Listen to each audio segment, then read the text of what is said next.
Corona काल देश में गहरा रहा है। देश भर में कोरोना के 26,496 मरीज सामने आ चुके हैं। इनमें से 19,868 जो केस हैं वो एक्टिव हैं। 824 लोगों की इस वायरस की वजह से मौत हुई है। देश में 5,803 लोग इलाज के दौरान स्वस्थ भी हुए। इधर राजस्थान की बात कर लें तो राजस्थान में कोरोना पॉजिटिवों की संख्या बढ़ी है। पिछले 12 घंटे में 58 नए पॉजिटिव केस आए हैं।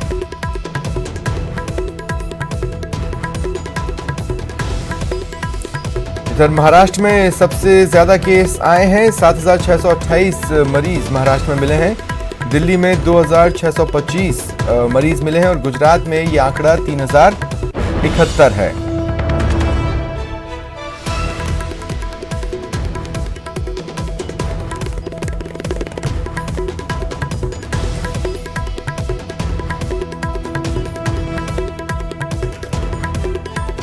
राजस्थान में कोरोना संक्रमित मरीजों का जो आंकड़ा है वो 2100 को पार कर चुका है। पिछले 12 घंटे में ही 58 नए पॉजिटिव केस सामने आए हैं।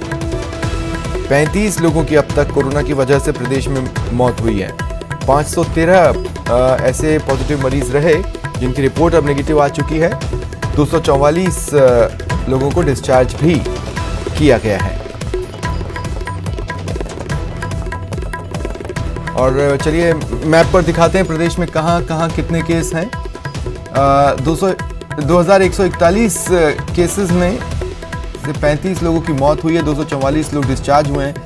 बांसवाड़ा में 61, जैसलमेर में 34, भरतपुर में 109, झुंझुनू में 42, भीलवाड़ा में 33, जोधपुर में 402, बीकानेर में 37, टोंक में 115, जयपुर सबसे ज्यादा प्रभावित 799, कोटा में 152 केस।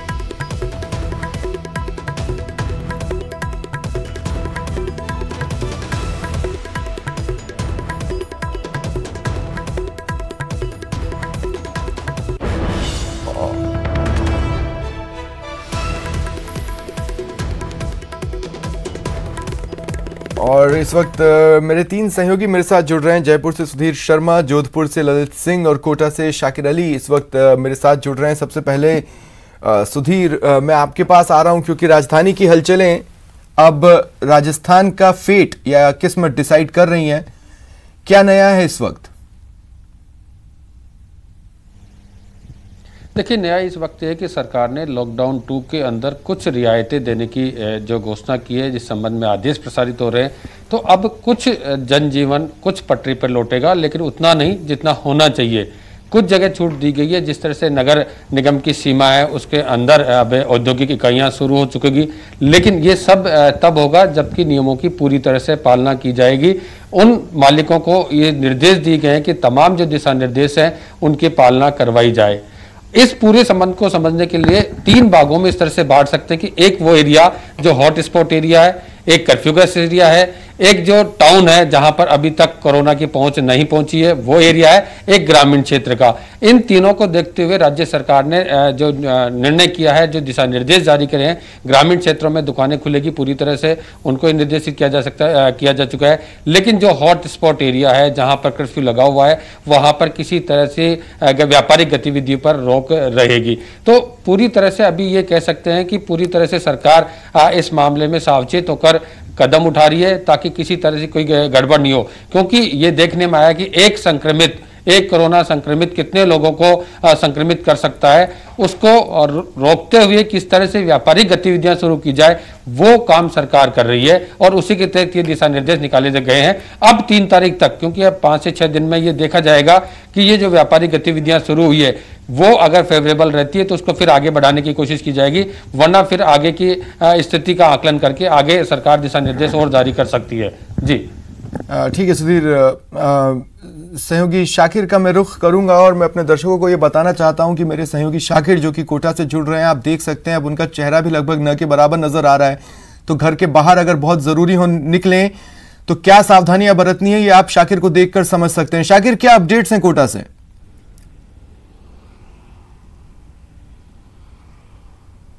जी देखिए स्वप्निल, आज कोटा से राहत भरी खबर है। हालांकि 3 जो संक्रमित हैं वो और सामने आए हैं, लेकिन जो इलाज के दौरान जो ठीक हुए हैं उन 9 लोगों को आज अभी कुछ देर बाद जो है मेडिकल कॉलेज से डिस्चार्ज किया जाएगा। और कोटा में आंकड़े की बात करें तो 152 के करीब जो है संक्रमित रोगियों का आंकड़ा पहुंच गया है और 73 रोगी ऐसे हैं जो अब जिनकी लगातार 2 बार नेगेटिव रिपोर्ट आ चुकी है। तो मेडिकल कॉलेज प्रशासन के जो प्रयास हैं वो अब रंग लाते नजर आ रहे हैं। 29 तारीख को सबसे ज्यादा जो है रोगियों की छुट्टी होगी जिनकी तबीयत ठीक हो गई है। आज से उसकी शुरुआत की जा रही है। कोटा के 6 थाना इलाके जो है वहां पर कर्फ्यू है, 0 मोबिलिटी घोषित किया गया है, लेकिन इन सब के बावजूद ठीक होने वाले रोगियों को आज डिस्चार्ज किया जाएगा तो कहीं ना कहीं थोड़ा सा कॉन्फिडेंस लोगों में आएगा। जो दहशत का माहौल है उसमें राहत मिलेगी। और कोचिंग छात्रों की बात करें तो लगातार जाने का उनका सिलसिला जारी है। आज जम्मू कश्मीर, पंजाब और छत्तीसगढ़ के जो बच्चे हैं वो रवाना होंगे। कुछ देर बाद यहाँ से बसें रवाना होंगी कोटा से और वो अपने घरों की ओर निकलेंगे। 20,000 से ज्यादा स्टूडेंट्स अब तक जा चुके हैं। उत्तर प्रदेश, उत्तराखंड, मध्य प्रदेश, गुजरात, दमन दीव, इसके अलावा दूसरे प्रदेशों के बच्चे अपने घरों पर लौट चुके हैं। अब बिहार, महाराष्ट्र और पूर्वांचल और दिल्ली के जो बच्चे हैं वो भी इंतजार कर रहे हैं कि उनका नंबर कब आएगा। तो ये राहत की बात है, बच्चे अपने घरों की ओर पहुंच रहे हैं। और कोटा में जिस तरह से आज एक मैसेज दिया जाएगा कि बच्चों को रोगी जो ठीक हुए जो रोगी हैं उनको डिस्चार्ज किया जाएगा, लेकिन जो कर्फ्यू वाले इलाके हैं वहां पर स्थिति अभी भी जो है पूरी तरह से पुलिस ने चाक चौबंद व्यवस्थाएं कर रखी है। खाने पीने के इंतजाम के लिए यूडीएच मंत्री शांति धारीवाल ने कल विशेष निर्देश दिए। उसके बाद सब्जी के ठेले और किराने की दुकानों को वहां पर खोला गया है। ठीक है, लेकिन इन सब के बीच क्योंकि ग्रामीण इलाकों में भी अब कोरोना का संक्रमण ये भी हम स्थिति स्पष्ट कर दें कि सरकार ने ढील जरूर आपकी सुविधा को लेकर दी है, लेकिन इसे ढाल न समझें और इस बात को समझें कि बहुत जरूरी हो तो ही निकलें। सरकार ये नहीं कह रही है कि हम रियायत दे रहे हैं इसलिए घरों से निकल पड़े। सरकार ये कह रही है कि हम थोड़ी चीजें और उपलब्ध करा रहे हैं, जरूरत पड़ने पर ही उनके इस्तेमाल के बारे में सोचें। सहयोगी ललित सिंह मेरे साथ हैं जोधपुर से। क्या अपडेट्स हैं ललित?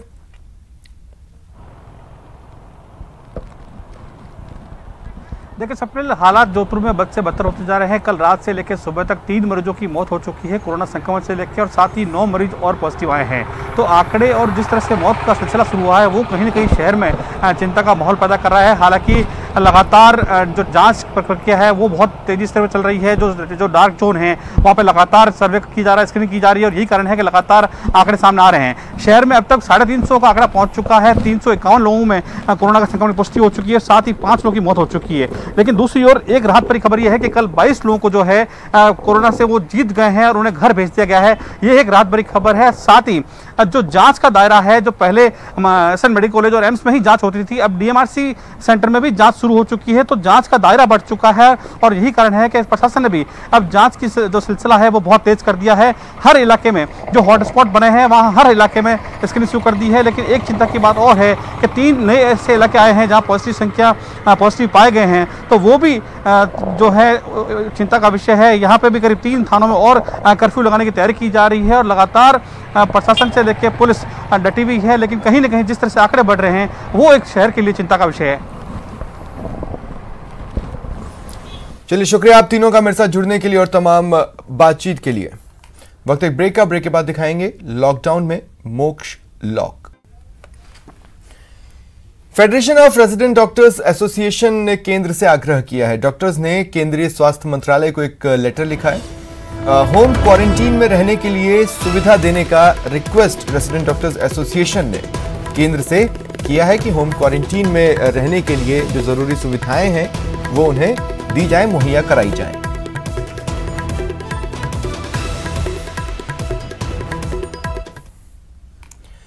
अजमेर के ब्यावर से खबर है, यहां नाड़ी में डूबने से 2 बच्चों की मौत हो गई। भरकाला गांव में यह घटनाक्रम सामने आया है। भरकाला गांव में नाड़ी में डूबने से 2 बच्चों की मौत हो गई। फिलहाल पुलिस को सूचना दी गई है। ब्यावर सदर थाना पुलिस मौके पर पहुंच गई है और आगे की कार्रवाई शुरू कर चुकी है।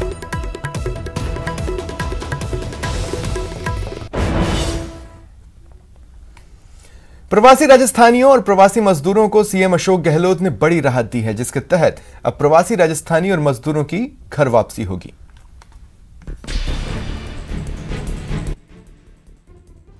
सरकार का बड़ा ऐलान, जल्द होगी प्रवासियों की घर वापसी। प्रवासियों को लेने जाएंगी रोडवेज की बसें। जी हाँ, अगर आप भी मरुधरा निवासी हैं और दूसरे राज्यों में काम करते हैं और लॉकडाउन की वजह से फंस गए हैं तो घबराइए नहीं, क्योंकि सूबे के मुखिया अशोक गहलोत ने प्रवासी राजस्थानियों के हित में बड़ा फैसला लिया है, जिसके तहत अब जल्द प्रवासी राजस्थानी और मजदूरों की घर वापसी होगी। प्रवासियों को फेज मैनर में लाया जाएगा। इसके लिए पहले संबंधित राज्य सरकार से अनुमति ली जाएगी, फिर रोडवेज की बसों से उन्हें संबंधित राज्य से घर तक पहुंचाया जाएगा। सीएम अशोक गहलोत ने ये फैसला उस वक्त लिया जब उन्होंने वरिष्ठ अफसरों और कलेक्टर्स के साथ वीडियो कॉन्फ्रेंसिंग की। इतना ही नहीं, उन्होंने इसके लिए वरिष्ठ अफसरों और कलेक्टरों को जरूरी निर्देश भी दिए। चलिए अब ये भी जान लीजिए कि प्रवासी राजस्थानी कैसे घर वापसी कर सकेंगे। सीएम गहलोत के मुताबिक प्रवासियों को घर आने के लिए सबसे पहले हेल्पलाइन नंबर 180018062127, ई मित्र पोर्टल, ई मित्र मोबाइल ऐप या फिर ई मित्र कियोस्क पर अपना रजिस्ट्रेशन करवाना होगा। श्रमिकों के रजिस्ट्रेशन के बाद राज्य सरकार संबंधित राज्य सरकार से सहमति प्राप्त करेगी। पंजीकृत प्रवासी और श्रमिकों की संख्या के मुताबिक उन्हें तय तारीख पर अपने घर जाने की व्यवस्था उपलब्ध करवाई जाएगी। जो शख्स अपनी गाड़ी से आना चाहेगा उसे रजिस्ट्रेशन में इसका उल्लेख करना होगा। सीएम गहलोत के आदेश से ये तो साफ है कि कोई भी व्यक्ति अपनी मर्जी से फिलहाल सड़कों पर नहीं निकल सकता और ना ही रवाना हो सकता है। वहीं सीएम ने कलेक्टर्स और ऑफिसर्स को निर्देश दिए हैं कि राजस्थान में आने के बाद प्रवासियों और श्रमिकों को क्वारंटाइन किया जाएगा।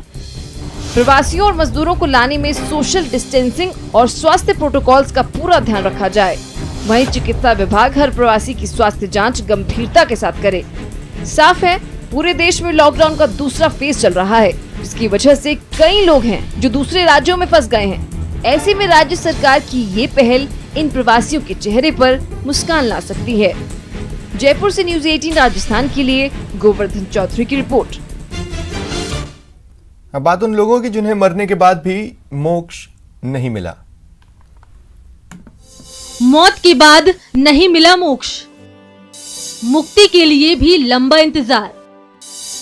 मोक्ष पर भारी कोरोना महामारी। जी हाँ, वैसे तो कोरोना काल में कई जिंदगियां मौत के गाल में समा चुकी हैं, लेकिन उनमें से कुछ लोग ऐसे भी हैं जिन्हें मौत के बाद भी मोक्ष नहीं मिला।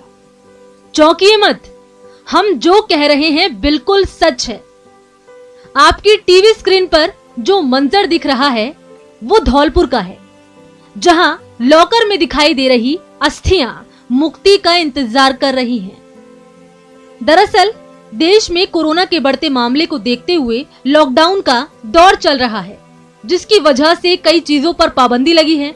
यही कारण है कि लाख कोशिशों के बाद भी धौलपुर के चंबल मुक्ति धाम में परिजन अपने परिजनों की अस्थियों का विसर्जन नहीं कर पा रहे। हमारे धौलपुर मुक्ति धाम के अंदर जिन व्यक्तियों की अंत्येष्टि की गई है, उनकी अस्थियां बड़ी मात्रा में आज यहाँ एकत्र हो चुकी हैं। क्षेत्रीय नागरिकों की ये आस्था है कि उनकी अस्थियां गंगा जी में प्रवाहित की जाएं, लेकिन यातायात के कारण ये संभव नहीं हो पा रहा है। लॉकडाउन चल रहा है, 22 तारीख से जा नहीं पाएंगे ना, लोग आदमी यहाँ लेकर नहीं रहे हैं, जा नहीं रहे हैं। ये अस्थियाँ यहीं की यहीं रखी हैं। आदमी आते हैं रखने के लिए, परेशानी हो रही है। दूसरी अस्थियाँ है नहीं है, मतलब वो लॉकर खाली नहीं है, तो इनको ले जाने में दिक्कत हो रही है। साफ है, देश के साथ साथ राज्यों में भी संपूर्ण बंदी है, जिसकी वजह से अस्थियों का विसर्जन नहीं हो पा रहा। ऐसे में अभी इन अस्थियों को मोक्ष के लिए और इंतजार करना पड़ेगा। धौलपुर से न्यूज़ 18 राजस्थान के लिए राकेश सिंगल की रिपोर्ट। लॉकडाउन के बीच जोधपुर में एक अनोखी शादी हुई। इस शादी में बैंड बाजा और बारात के बिना दूल्हा और दुल्हन ने 7 फेरे लेकर एक दूजे का हाथ थामा। न बैंड बाजा न बारात,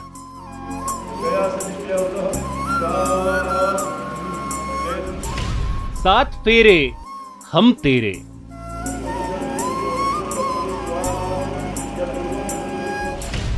मास्क में दूल्हा दुल्हन।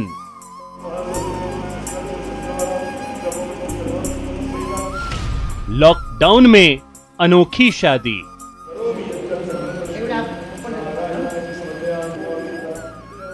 न बैंड बाजा, न तामझाम, न रिश्तेदारों का हुजूम, शादी में बस दूल्हा दुल्हन। लॉकडाउन में अनोखी शादी। जी हां, जोधपुर के शास्त्री नगर के मंदिर में दूल्हा दुल्हन ने मास्क लगाकर एक दूजे का हाथ थामा, मंत्रोच्चारण के साथ 7 फेरे लिए शादी के बंधन में बंध गए। इस दौरान रिश्तेदार और दोस्त लाइव टेलीकास्ट के जरिए इस शादी के गवाह बने। आज पहली बार ऐसा हुआ है, मैं अपने जीवन में कह सकता हूं, मैं 13 साल की आयु से विवाह करवा रहा हूं। पहली बार ऐसा देखा है कि जिसमें दुल्हन के माता पिता ने कन्यादान का संकल्प किया और यहाँ से प्रस्थान कर गए। उसके बाद में केवल दुल्हा और दुल्हन और पूजा करवाने के लिए मैं उपस्थित था मात्र। ऐसा सुंदर समागम और राष्ट्र के नायक के द्वारा किए गए आग्रह का उन्होंने पालना की है। सभी लोगों ने, दुल्हा और दुल्हन ने भी मास्क लगाकर, और मुझे भी आग्रह किया गया कि आप भी अपने चेहरे को ढककर रखें, तो उसको ढककर इस विवाह के कार्य को संपन्न किया है। दूल्हा बने वरुण और दुल्हन बनी मीनाक्षी ने बैंड बाजा और बारात के बिना शादी कर एक दूजे के हमसफर बन गए। दूल्हा वरुण ने लॉकडाउन में अपने बीमार दादा की इच्छा का सम्मान किया और बेहद सादगी के साथ अपनी शादी कर डाली। इसके साथ ही पीएम और सीएम कोविड फंड में दान देकर जरूरतमंदों का सहारा भी बने। मेरी शादी तो पूर्व में ही तय हो चुकी थी 25 अप्रैल की, बट कोरोना महामारी आने के कारण ये टलने की थी। तो परिवार वालों ने सबने डिस्कशन किया, साथ ही मेरे दादा मोहन सिंह जी धनाड़िया जो समाज सेवी भी है और जनता से जुड़े हैं, तो उनकी एज है और वो काफ़ी समय से सुस्त चल रहे थे क्योंकि वो बुजुर्ग हो गए हैं। तो उनकी इच्छा थी एक बेटा एक कहना मेरा मान ले। उन्होंने मेरे को बुलाकर परसों कहा कि बेटा है जो मेरा कहना एक मान ले यार, शादी कर ले। तो मैंने कहा चलो दादा का कहना मानते हुए मैंने शादी करने की तय कर ली और आज शादी कर ली। और साथ ही उन्होंने ये भी कहा कि प्रधानमंत्री नरेंद्र मोदी की प्रेरणा से हमें 4 लाख रुपए हमने सीएम प्रधानमंत्री केयर फंड में जमा किए हैं और साथ ही 1,01,000 राजस्थान सीएम कोविड फंड में जमा किए हैं। शादी हो गई, वरुण मीनाक्षी एक दूजे के हो गए। मौका बेहद खास था, लेकिन दूल्हा दुल्हन ने सोशल डिस्टेंसिंग और मास्क पहनकर कोरोना के खिलाफ जंग में अपनी भागीदारी भी बखूबी निभाई। न्यूज़ 18 के लिए जोधपुर से ललित सिंह की रिपोर्ट। जैसलमेर से खबर है, यहां लॉकडाउन की पालना को लेकर पुलिस सख्त है। पोखरण पुलिस ने 2 लोगों को गिरफ्तार किया है जो बिना मास्क के थे और बिना अनुमति के दुकान उन्होंने खोली थी। इस पर यह कार्रवाई की गई। गिरफ्तार किए गए दोनों व्यक्ति, मोहनगढ़ पुलिस ने इन दोनों को गिरफ्तार किया है। धूम्रपान की वस्तुएं बेचने के जुर्म में इन्हें गिरफ्तार किया गया है। नाचना पुलिस ने बस ड्राइवर और कंडक्टर पर भी कार्रवाई की है। दिहाड़ी मजदूरों से नियम विरुद्ध किराया वसूलने का उन पर आरोप है। फिलहाल इतना ही, नमस्कार।